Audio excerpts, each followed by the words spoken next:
मैं डॉक्टर रमेश शुक्ला एक बार आपका फिर से स्वागत करता हूं आपके अपने online educational platform the Lucknow study station पर। ये क्लास हमारा संख्यात्मक योग्यता का चल रहा है और इसके अंतर्गत हम लोग बात कर रहे हैं सिंपल एंड कंपाउंड इंटरेस्ट की, यानी साधारण ब्याज और चक्रवृद्धि ब्याज। अभी तक आपके 4 क्लास हो चुके हैं, ये 5वां क्लास है। इसमें हम साधारण ब्याज के बचे हुए कुछ महत्वपूर्ण प्रश्नों पर चर्चा करेंगे जो इंडिपेंडेंट सिंपल इंटरेस्ट से हैं। इसके बाद कंपाउंड इंटरेस्ट के रूल पे डिस्कस करेंगे, फिर 2 से 3 वीडियो कंपाउंड इंटरेस्ट के सवालों पे चर्चा करेंगे और उसके बाद लास्ट के जो 2 से 3 वीडियो होंगे वो सिंपल और कंपाउंड इंटरेस्ट के जो मिक्सचर क्वेश्चन हैं उन पे चर्चा करेंगे। तो यहाँ पे आपके सामने पहला सवाल लिखा है, वह कौन सा धन है, यानी वह कौन सा प्रिंसिपल है जिस पर 15% वार्षिक ब्याज की दर से 1 दिन का साधारण ब्याज 3 रुपये है। यहाँ पे आप देखिए ब्याज 1 दिन का दिया हुआ है और रेट ऑफ इंटरेस्ट आपका एनुअल दिखाया गया है, यानी समय 1 दिन है और रेट ऑफ इंटरेस्ट एनुअल है। हमने आपको बताया था कि जब तक यूनिटें एक फॉर्मेट में नहीं होंगी आपकी गणना वैध नहीं होगी। मीन्स अगर रेट ऑफ इंटरेस्ट एनुअल है तो टाइम एनुअल होना चाहिए, और अगर रेट ऑफ इंटरेस्ट दैनिक है तो टाइम दैनिक होना चाहिए, या मासिक है तो मासिक होना चाहिए। तो यहाँ पे हमसे पूछा गया है कि वह धन कौन सा है, यानी प्रिंसिपल को फाइंड आउट करना है। और प्रिंसिपल को फाइंड आउट करने के लिए नियम क्या है, ब्याज गुणे 100 यानी सिंपल इंटरेस्ट इंटू 100 और बटे rate of interest into time. ये आपका फार्मूला है, बैक में लिख चुके हैं। यहाँ पे सबसे जो इम्पोर्टेंट चीज़ है वो है टाइम। चूँकि दर हमारी 15% है और ये कैसी दर है तो एनुअल है, वार्षिक दर है, राइट। अब हमें क्या करना पड़ेगा, समय को भी वर्ष में रखना पड़ेगा। तो दिन को वर्ष में बदलने के लिए 365 से डिवाइड करते हैं, यानी 1 दिन को अगर हम वर्ष में बदलेंगे तो बटा 365 वर्ष कर देंगे, है ना। ये 1 दिन बराबर 1/365 वर्ष। अब आपका रेट ऑफ इंटरेस्ट और ये टाइम जो ड्यूरेशन है वो एक फॉर्मेट में हो गया। अब आप कैलकुलेशन करिए, नो प्रॉब्लम। ब्याज कितना है, 3 रुपये इंटू 100। आपका रेट ऑफ इंटरेस्ट क्या है, 15 है। टाइम क्या है, 1/365, तो 1 नीचे हो जाएगा, 365 ऊपर चला जाएगा, है ना। ये तो आपको मालूम ही है। कैलकुलेट कर देते हैं, 3 से काटते हैं, 3 बचे 15, 5 नीचे आ गया, 5 सते 35 और 1 बच गया, 5 तिहाई 15, 7,300 रुपये। कितना बढ़िया सा इसका आंसर आ गया। तो आप अगर इस तरह से करेंगे, सारे खेल का आधार ये लाइन थी, अगर यहाँ पे चूक जाएंगे तो आंसर गलत आएगा। आपका सही आंसर सी है। नेक्स्ट क्वेश्चन है, कोई धनराशि 4 वर्ष 6 माह में साधारण ब्याज की किसी दर से अपने का 163% हो जाती है, ब्याज की दर क्या है। तो हमने आपको बताया था कि साधारण ब्याज के संदर्भ में मूलधन परिवर्तनशील नहीं होता है। यदि रेट ऑफ इंटरेस्ट को न बदलें तो प्रत्येक वर्ष का ब्याज समान होता है। अच्छा, तो कोई भी धनराशि नेचुरली 100% होती है साधारण ब्याज के रेफरेंस में। ये 163% क्या है, ये 163% आपका मिश्रधन है। मिश्रधन है मीन्स अमाउंट है।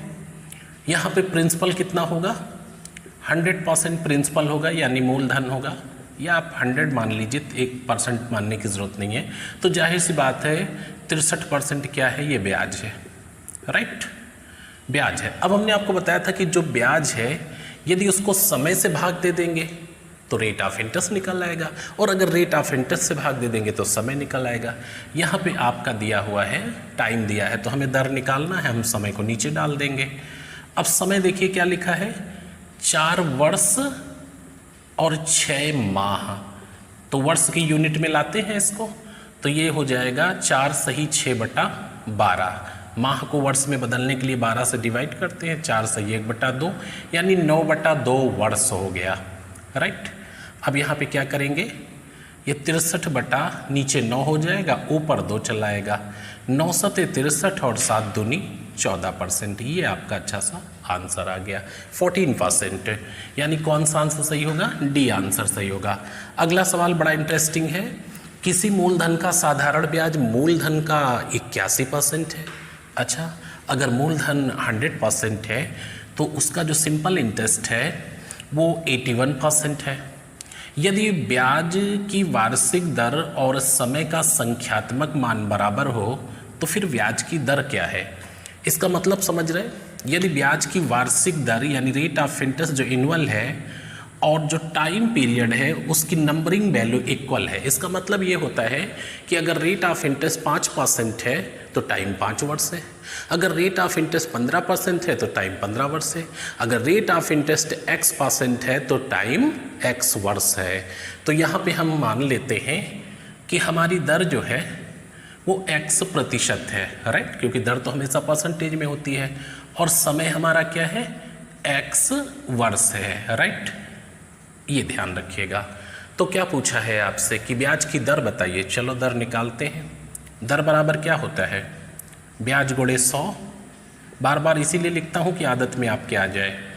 ब्याज गुणे 100 बटे मूल्य धन इंटू समय, राइट। अभी ब्याज 81% है, किसका, मूलधन का। तो अगर प्रिंसिपल हमारा 100 है तो इंटरेस्ट क्या है, 81 है। तो हम यहाँ पे रखेंगे, देखिए दर बराबर उसी फार्मूले पे 81 गुणे 100 और बटे ये 100 हो गया। प्रिंसिपल वाला आपका ये प्रिंसिपल है वो 100 रहेगा ही। अच्छा, अब आपने कहा कि दर x% है, समय x वर्ष है, तो समय की जगह x रख दिया और दर की जगह x रख दिया। है मज़ेदार। दर x% माना था, समय x वर्ष माना था, तो दर की जगह x और समय की जगह x। 100 कट गया, x² बराबर 81, x बराबर 9% आएगा और टाइम पूछेंगे तो 9 वर्ष आएगा, क्योंकि दोनों की नंबरिंग वैल्यू इक्वल है। ये सी आंसर आपका सही है। तो इस तरह से आपने देखा कि ये तीनों सवाल काफ़ी अच्छे क्वेश्चन थे, बस थोड़ा सा अवेयर रहने की ज़रूरत है।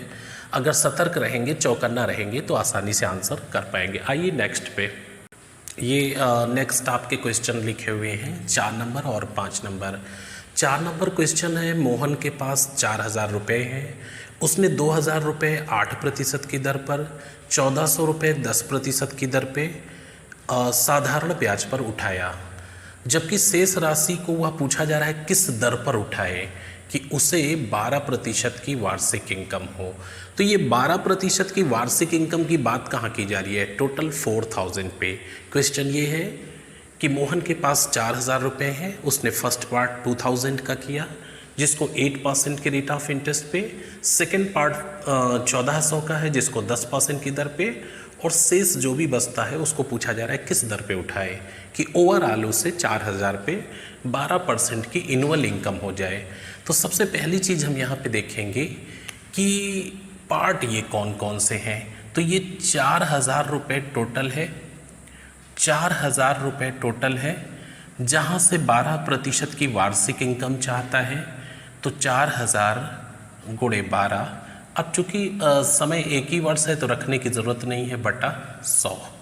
4000 का 12% 480 रुपये होता है। इतना पैसा वो साल में कमाना चाहता है इस अमाउंट से। अब इसको उसने 3 पार्ट किए हैं। फर्स्ट पार्ट उसने किया है इसको 2000, सेकेंड पार्ट इसने किया है इसका 1400 एंड रिमेंस। तो रिमेंस क्या हो जाएगा, इन दोनों को जोड़ करके 4000 से माइनस कर दो तो आ जाएगा 600 रुपये। ये 600 रुपये शेष पैसा हो गया।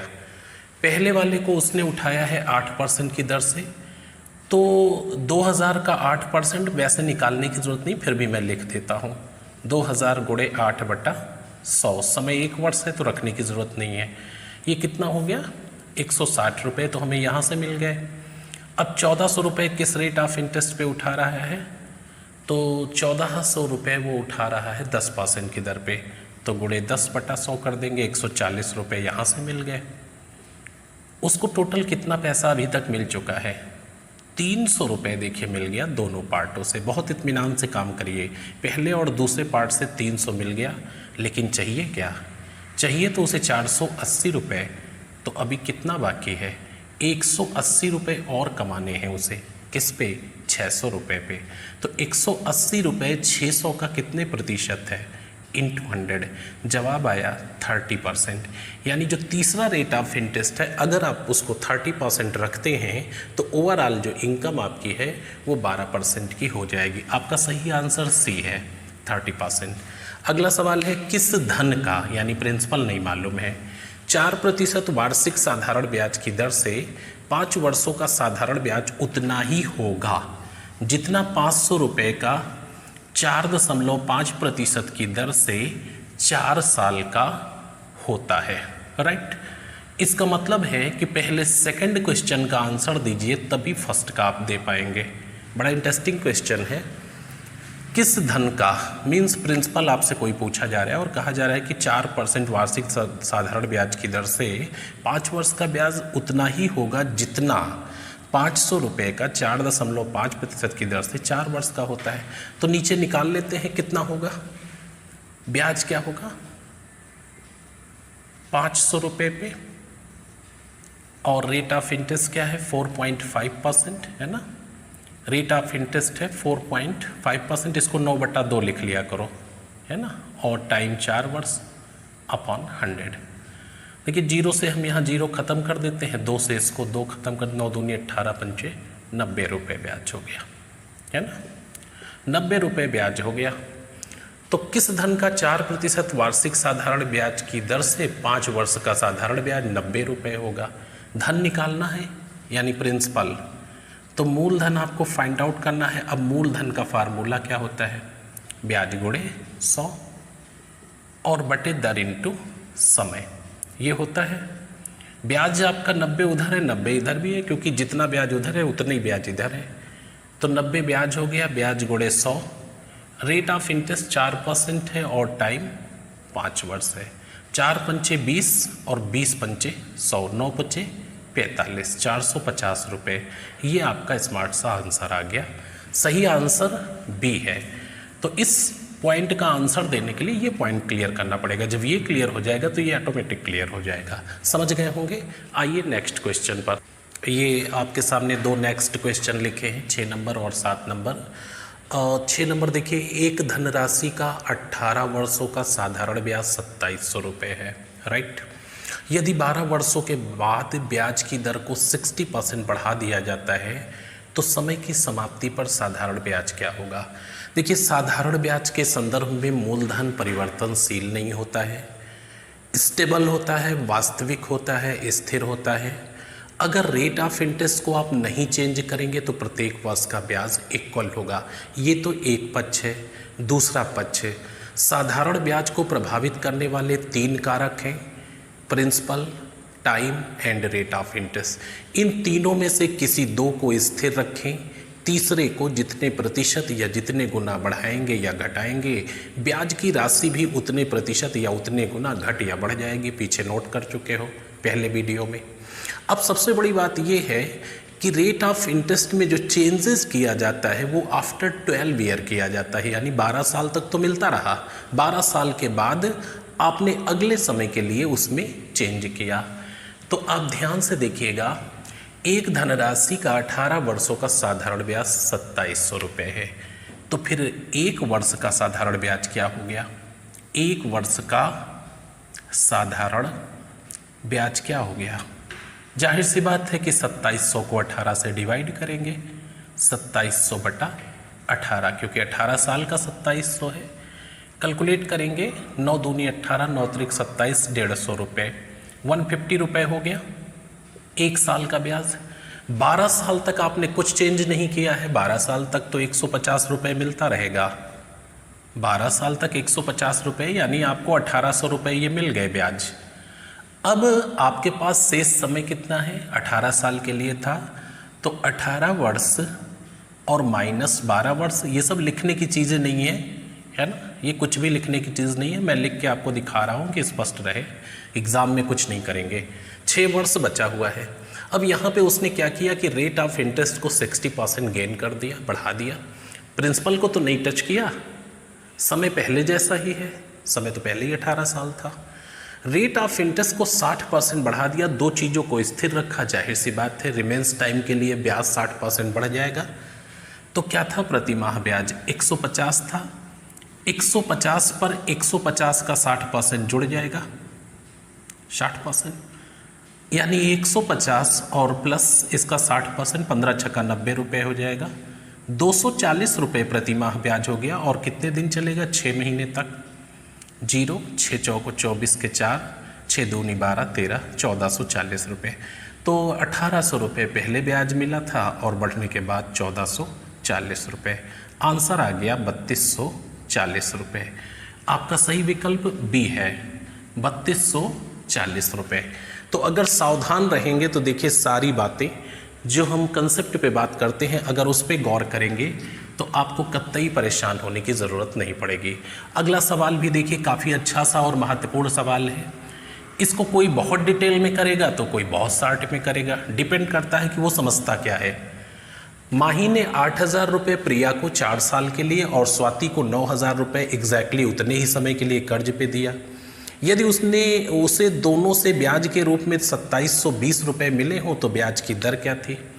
यानी रेट ऑफ इंटरेस्ट और टाइम दोनों के लिए इक्वल है।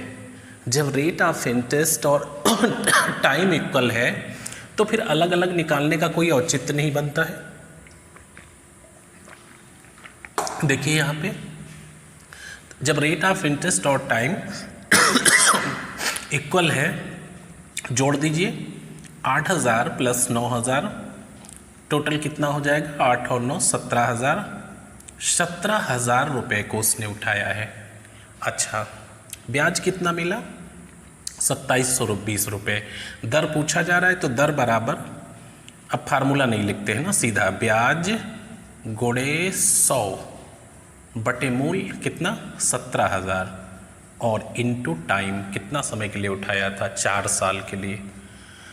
3 जीरो यहाँ से कैंसिल कर दो, 3 जीरो यहाँ से कैंसिल कर दो, 4 से काटता हूँ, 4 छंग 24, 4 अठे 32 और 17 चौक को 68। रेट ऑफ इंटरेस्ट 4% आएगा। अलग अलग निकालते, दोनों फार्मूले बराबर करके 2720 रखते, कोई परिणाम नहीं, वहीं के वहीं आप रहेंगे। सही आंसर 4% है। आइए नेक्स्ट क्वेश्चन पर। ये नेक्स्ट आपके सामने 8, 9 और 10 3 क्वेश्चन दिए हुए हैं। 8 नंबर क्वेश्चन है, किसी मूलधन का साधारण ब्याज मूलधन का 25/36 है। यदि ब्याज की दर एवं समय का संख्यात्मक मान बराबर है तो ब्याज की दर क्या है? पीछे एक ऐसा सवाल बता चुका हूँ लेकिन वो परसेंटेज में था, ये फ्रैक्शन में था, तो मैंने कहा कन्फ्यूज़न ना हो इसलिए क्लियर कर देता हूँ। देखिए, किसी मूलधन का साधारण ब्याज मूलधन का 25/36 है, तो यहाँ पे जो ब्याज होगा वो कितना हो जाएगा? 25 और जो मूलधन हो जाएगा वो कितना हो जाएगा? 36। ये रिलेशन बन जाएगा, अनुपात कह लो या अमाउंट ही मान लो। 25 और 36 एक बैलेंस मान लो कि 25 रुपये ब्याज है, 36 रुपये मूलधन है। किसी मूलधन का साधारण ब्याज यानी जिसके बारे में बात की जा रही है वो अंश है और जिससे कंपैरिजन किया जा रहा है वो हर है। तो मूलधन से कंपैरिजन किया जा रहा है वो 36 है और ब्याज 25 है। अच्छा, यदि ब्याज की दर एवं समय की नंबरिंग वैल्यू इक्वल हो तो ब्याज की दर क्या है? मैं सीधा मान लेता हूँ कि m% दर है और m वर्ष टाइम है आपका, ठीक है। बोथ आर इक्वल, दोनों की संख्यात्मक मान बराबर है। तो फार्मूला क्या होता है? दर बराबर, आपसे दर पूछा गया तो दर बराबर ब्याज गुणे 100 और अपान प्रिंसिपल इनटू टाइम, यानी मूलधन गुणे समय। सारी चीज़ें उठा करके रख देते हैं। रेट ऑफ इंटरेस्ट और टाइम की नंबरिंग वैल्यू इक्वल है जो कि m मान रखा है, तो m बराबर ब्याज कितना है? 25 गुणे 100 बटे मूल कितना है? 36 और यहाँ पे टाइम क्या है आपका? m है। m को बाहर ले लेते हैं तो m स्क्वायर हो जाएगा, ये बराबर 25/36 हो जाएगा। अगर m की बात करेंगे तो ये करड़ी के अंदर आ जाएगा, करड़ी नहीं बनाते हैं, है ना। m बराबर बात करेंगे तो इसका वर्गमूल कितना हो गया? 50 और इसका कितना हो गया? 6, यानी ये 25/3 हो गया, यानी 8 सही 1/3%। ये आपका अच्छा सा आंसर आ जाएगा। डी आंसर इसका सही है, 8 सही 1/3% रेट ऑफ इंटरेस्ट होगा। देखिए नियम वही है, नियम में तो चेंजेस नहीं किया। वहाँ पे 100 और 81 मान लिया था, यहाँ पे ब्याज मूलधन का 25/36 है। अगला सवाल है 4% तिमाही ब्याज की दर से 500 रुपये का 2 वर्ष का साधारण ब्याज क्या होगा। तो इतना छोटा सा सवाल बताने के पीछे एक कारण है कि ब्याज की दर हमारी तिमाही दी है और यहाँ पे कंफ्यूज नहीं हो। जब तक ब्याज की दर वार्षिक नहीं होगी, चूंकि समय वार्षिक दिया है, या उसको भी तिमाही में कन्वर्ट करिए, है ना, तो अच्छा होगा कि ब्याज की दर को हम इन्वॉल्व कर लें। तो 4% तिमाही, एक वर्ष में 4 तिमाही होती है, इसका मतलब 4 गुणे 4 बराबर 16% इनवल वार्षिक, राइट। ये रेट ऑफ इंटरेस्ट हो गया। अब आप ब्याज निकाल लो, है ना, कैसे भी निकाल लो, चाहे आरटी वाले से निकालो चाहे इससे निकाल लो। ब्याज बराबर मूलधन गुणे दर गुणे समय बटा 100, 0 0 कट गया, 16 पंचे 80 दूना 160 रुपये। आपका सही आंसर कौन सा हो जाएगा? 160 रुपये, यानी सी आंसर बिल्कुल आपका राइट आंसर है। नेक्स्ट क्वेश्चन है, 2 समान धन 2 अलग अलग बैंकों में, यानी प्रिंसिपल इक्वल है, 2 समान धन 2 अलग अलग बैंकों में क्रमशः 2 समान धन 2 अलग अलग बैंकों में 15% वार्षिक ब्याज की दर से क्रमशः 3.5 वर्ष और 5 वर्ष के लिए जमा किए गए। यदि इनसे प्राप्त ब्याजों में 144 रुपये का अंतर हो तो ये धन क्या है?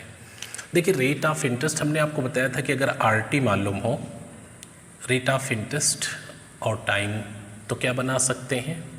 PIA, यानी principal interest and amount, amount equal to principal plus interest. यहाँ पे पहले में देखिए आर क्या है, 15% है और दोनों के लिए एक ही है। टाइम 2 है, यहाँ पे लिख लेते हैं ऐसे 2 करके, है ना। एक 3.5 वर्ष है और दूसरा 5 वर्ष है, तो अलग अलग आरटी हो गया। आर 15% 3.5 साल के लिए, 15% 5 साल के लिए, तो दोनों साथ में लिख लेते हैं। आप मेरी बात समझ रहे होंगे। पहले हम ऊपर वाले को लिखते हैं, तो 100 रुपये और 15 तिया 45, 45 का आधा 7.5 यानी 52 रुपये 50 पैसे ब्याज हो गया, 152 रुपये 50 पैसे अमाउंट हो गया। अब ये 52 50 क्या है? 15 गुणे 3.5 किया है, कर लेना, ठीक है। ये 52.5 आएगा, 7.5 हो गया ना उसका आधा। तो एक तो ये हो गया, दूसरा 100, 15 पीछे 75 रुपये हो गया, अमाउंट 175 हो जाएगा। तो अमाउंट से तो मतलब है नहीं, अमाउंट की तो चर्चा ही नहीं की जा रही है, बस ये कहा जा रहा है कि ब्याजों में अंतर आ गया। तो आपके ब्याजों में क्या अंतर है?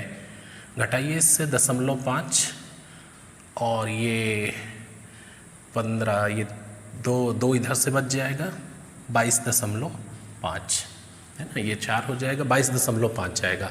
तो 22.5 रुपये ब्याज में अंतर आ गया जब 100 रुपये मूलधन था, यानी 100 रुपये मूलधन था तो 22.5 का अंतर आ गया। जो दिया है वो नीचे, आप कह रहे हो 144 रुपये अंतर है, इसका मतलब मूलधन ज़्यादा होगा। तो क्या करता हूँ, दशमलव हटा दूँ, देखिए आपके सामने ही लिखा हुआ है ना, दशमलव हटा देता हूँ तो 0 यहाँ बढ़ जाएगा। 25 से काट देता हूँ, 25 9 225, 25 चौको 100, 9 एकम 9, 9 छक 54, 16 चौको 64, 640 रुपये प्रिंसिपल आएगा। इसके ऑप्शन हमने नहीं लिखे थे, स्लिप हो गए, नो प्रॉब्लम। 640 रुपये इसका आंसर होगा। पूछा गया था यह धन क्या है, तो आप उत्तर क्या लिखोगे? आंसर लिखोगे 640 रुपये। 640 रुपये का प्रिंसिपल है। बहुत ही इजी वे में आप बता सकते हैं। और देखिए आरटी मालूम था तो पीआईए जनरेट कर दिया, दोनों ब्याजों में अंतर को नीचे रख दिया, जो वास्तविक अंतर था उसको ऊपर रख दिया। 640 रुपये का जो प्रिंसिपल था वो बाहर आ गया। आइए नेक्स्ट क्वेश्चन पर। और ये नेक्स्ट आपके सामने 11 नंबर और 12 नंबर आज के लास्ट सवाल हैं। और इस वीडियो में 5वें में आपने काफ़ी अच्छे प्रश्न पढ़े हैं।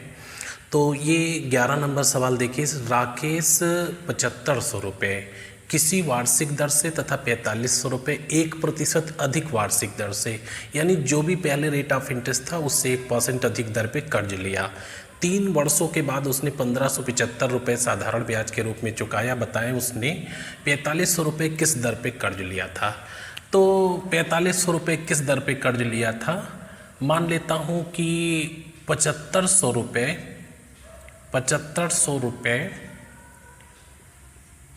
R% की दर पे लिया था। 7500 रुपये R% की दर पे तो 4500 रुपये 1% ज़्यादा पे लिया, 4500 रुपये R+1% की दर पे लिया। यही तो हुआ कि 7500 रुपये किसी वार्षिक दर पे, 4500 रुपये 1% अधिक वार्षिक दर पे 3 वर्षों के बाद उसे 1575 रुपये साधारण ब्याज के रूप में चुकाया। बताया उसने 4500 रुपये किस दर पे कर्ज लिया था। तो यहाँ पे 7500 रुपये की राशि R% की दर से, टाइम पीरियड क्या है 3 वर्ष और बटा 100, तो ये साधारण ब्याज हो गया। 0 काट देता हूँ, 225 R है ना, 225 R रुपये लिख लो, इतना हो गया। उसके बाद 4500 रुपये कितने दर पे लिया, 1% अधिक दर पे, तो इंटू R+1 कर लीजिए, और टाइम तो आपका वही 3 साल था बटा 100। ये 0 यहाँ से कैंसिल हो जाएगा, 45 तिहाई 135, तो ये हो जाएगा 135 R प्लस 135 रुपये। ये हो गया।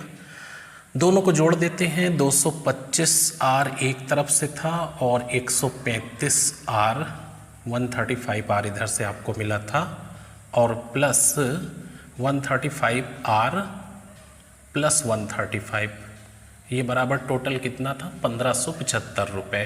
राइट, जोड़ लीजिए 135 और 225 कितना होगा 360 R बराबर ये 1575 माइनस 135 हो जाएगा, उधर जाएगा तो घट जाएगा ये, तो 360 R की वैल्यू कितनी हो जाएगी, ये 0 हो गया, ये 4 हो गया, 1 गया, 1440। इसका मतलब R बराबर कितना हो गया, 0 काट दो, 36 चौको 144, R बराबर 4% हो गया। तो 4500 रुपये किस दर पे उठाया था, तो R+1 यानी 4 + 1 बराबर 5% की दर पे उठाया था। कौन सा आंसर सही होगा, सी आंसर आपका सही हो जाएगा। अगला और लास्ट सवाल आप देखेंगे, ऐसे सवाल बहुत धैर्य के साथ करने की ज़रूरत होती है, कंफ्यूज नहीं, कंसेप्ट वही है, कंसेप्ट आपका नहीं बदलता है। अगला आप ध्यान से देखें, अगला क्वेश्चन इंस्टॉलमेंट से संबंधित है और साधारण ब्याज की इंस्टॉलमेंट निकालने का बहुत ही इंटरेस्टिंग तरीका आपको बताते हैं, कुछ नहीं करना है। नेक्स्ट वीडियो में 1-2 क्वेश्चन और इसके डिस्कस करूंगा। आज एक सवाल देखिए, 3052 रुपये के एक ऋण को 4 वर्षों में भुगतान किया जाना है। यदि साधारण ब्याज की वार्षिक दर 6% हो तो प्रत्येक बराबर वार्षिक किस्त की राशि क्या है। आप देखिए, ये 100 रुपये लिख लीजिए, ये मूल किस्त है, मूल किस्त, ठीक है, आप 100 लिख लीजिए, ये मूल किस्त है। फर्स्ट ईयर क्या होगा, ये 100 ही चुकाएंगे, ब्याज इस पे नहीं लगेगा। सेकेंड ईयर 106 हो जाएगा, थर्ड ईयर 112 हो जाएगा, और फोर्थ ईयर 118। पहले साल 100 ही लिखेंगे, अगले साल 6% की दर से 6 हो गया, तीसरे साल 12 रुपये हो गया, चौथे साल 18 रुपये हो गया। ये सारे ब्याज आप जोड़ लीजिए, कितने हो जाएंगे, ब्याज सहित ये राशियां हैं, तो 8 2 10 और 6 16 के 6 कैरी 1 हुआ, 2 1 ये 3 हो गया, और इधर 4 436 हो गया। ये टोटल अमाउंट है जो आपने ऋण लिया था, और ये आपकी इंस्टॉलमेंट है। तो 3052 कितना है, ये 436 है ना। 3052 रुपये जो है ये विद इंटरेस्ट है। 3052 रुपये के एक ऋण को 4 वर्षों में भुगतान किया जाना है। यदि साधारण ब्याज की वार्षिक दर 6% हो तो प्रत्येक किस्त क्या है, आपको 100 निकालना है। इसको कैलकुलेट कर दीजिए, 4 से काट करके देखते हैं। 4 एकम 4 हो गया, और 4 9 36 हो गया। 4 से यहाँ काटेंगे, 4 7 28, 2 हो गया, 4 6 24, और 1 4 3 12। ये 7 बार कट जाएगा, 9 7 63 और 1 7 7, 7 बार कट गया। आंसर क्या आ गया 700। तो जो पर ईयर इंस्टॉलमेंट बनेगी वो 700 की बनेगी। इस चीज़ को आप ध्यान रखिएगा, बड़ा इंटरेस्टिंग तरीका है। अगर रेट ऑफ इंटरेस्ट 10% होता और 5 साल के लिए बाय द वे होता तो 100 यहाँ लिखते, और अगले 4 में क्या करते 110 120 130 140 सारे जोड़कर अमाउंट के नीचे और इंस्टॉलमेंट के लिए ऊपर 100 रख दीजिए, आपका आंसर आ जाएगा। तो आज आपने काफ़ी इंपॉर्टेंट और अच्छे सवाल देखे। इसका जो नेक्स्ट क्लास होगा छठा, उसमें आपसे डिस्कस करेंगे कंपाउंड इंटरेस्ट के कुछ रूल पर और फिर उसके अगले 2 या 3 वीडियो कंपाउंड इंटरेस्ट पे होंगे, फिर मिक्सचर, और फिर उसके बाद यूपीएसआई के कुछ आए हुए सवालों पे डिस्कस करेंगे। तो मिलते हैं नेक्स्ट क्लास में, तब तक के लिए शुभकामनाएं, धन्यवाद।